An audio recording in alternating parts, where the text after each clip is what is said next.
Чехов әңгімелерінен «Залым бала». Аударған Г. Ахметов.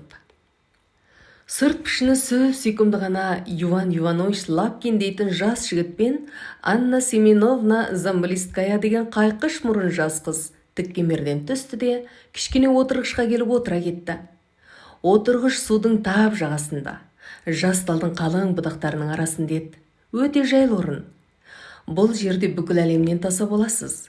Сізді судағы балықтар мен су бетінде зырғып жүрген су өрмекшілерінен басқа бір жан көрмейді. Екі жас қармақ, қол сүзгі, құрт салған құты және басқа да балық аулау жабдықтарын ала келген. Екеуі де отырған бойда қармақтарын суға лақтырды. Сәті түсіп оңаша кеткенімізге қуанып отырмын деп бастады сөзін Лапкин, жан-жағына қаранып алып. Сізге айтарым көп, Анна Семеновна, тіпті көп. Мен сізді алғаш көргенімде қармағыңызды тартып жатыр. Не үшін өмір сүруім керегін, адал еңбекпен күнелтетін өмірімді арнайтын қағбамның қайда екенін сондықтым. Сірә үлкен балық па деймін шертіп жүрген. Сізді көргенде-ақ алғашқы ыстық махаббатым пайда болды. Алмай тұра тұрыңыз, жақсылап тарсын. Құдай ақына айтыңызшы, қымбаттым. Менің дәме дегенде сізді де менше сүйеді дегенім емес, жоқ. Оған мен арзымаймын да. Олай ойлауға тіпті батылым да бармайды. Менің дәмем. Тартыңыз! Анна Семеновна қармақ ұстаған қолын жоғары серпіп қалды да айғайлап жіберді. Сол кезде көгілдір күміс балықта ауада жарқ ете қалған еді. Құдайым-ау, алабұға ғой, тезірек түсіп кетті. Қармақтан босанған алабұға шөптің бетінде шорши тулап, атамекеніне қарай жақындай берді де суға чоп ете түсті. Балықты ұстаймын деп жүріп, Лапкин балық орнына қапылысты, Анна Семеновнаның қолын ұстай алып, аңдаусызда ерніне баса қойды. Анна Семеновна ары-бері бұлқынғанымен ештеңе шығара алмады. Тіпті қарбаласта еріндері де жабысып сүйісе қалды. Бұл өзі тіпті байқаусызда болған еді. Дегенмен сүйіс артынан сүйіс кетті. Серт, уәде айтылып жатты. Не деген бақытты мезеттер десеңізші. Бірақ та бұл жалғанда шын бақыт жоқ қой.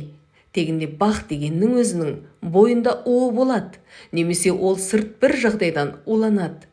Міне бұл жолда тап солай болды да шықты. Екі жас сүйісіп жатқан кезде кенет бір сыңғырлаған күлкі естілді. Екеуі өзен жаққа жалт бұрылып, сілейіп тұрып қалды. Белуарынан су кешкен жалаңаш бала бұларға қарап тұр екен.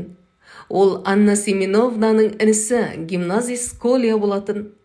Судың ішінде екі жасқа кезек қарап, әжуалай жымияды. Сүйісіп жатырсыңдар ма? Деді ол. Жақсы, мамама айтайын. Сізді ақ ниетті адам ғой деп үміттеніп, деп міңгірледі Лапкин қызара бөртіп. Аңдып жүру залымдық болады, ал жұртқа жаю пасықтық, зұлымдық, зымияндық. Сізді адал жүректі текті адам ғой деп.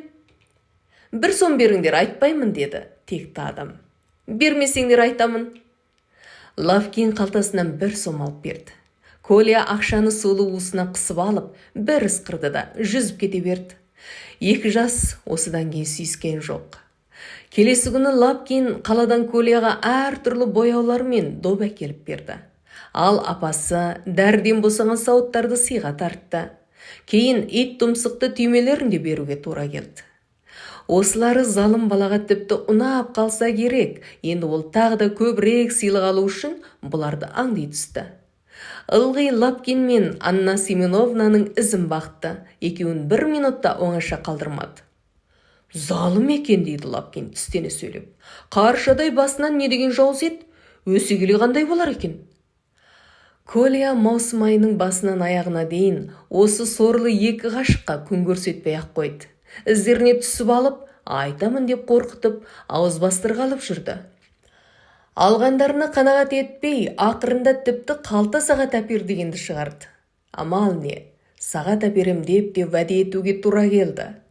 Бір жолы түскі ас үстінде дастарханға вафли әкелінген кезде Коля кенет қарқылдап күліп, Лапкинге қарап көзін қысып, айтайын ба осы, деді.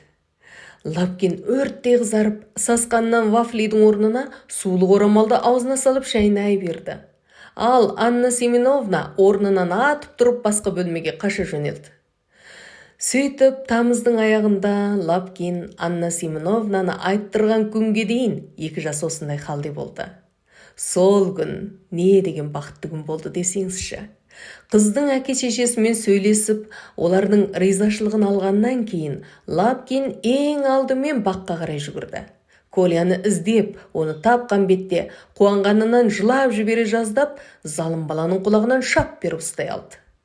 Сол арада Анна Семеновна да Коляны іздеп жүр екен, ол да жүгіріп келіп Коляның екінші құлағына жабысты. Коля: «Айналайындар, садаған кетейіндер, бауырларым, қойыңдар, әй, кешіре көріңдер» деп жылап, безек қағып жалынған кездегі 2 ғашықтың сүйсінген түрлерін көрсеңіздер.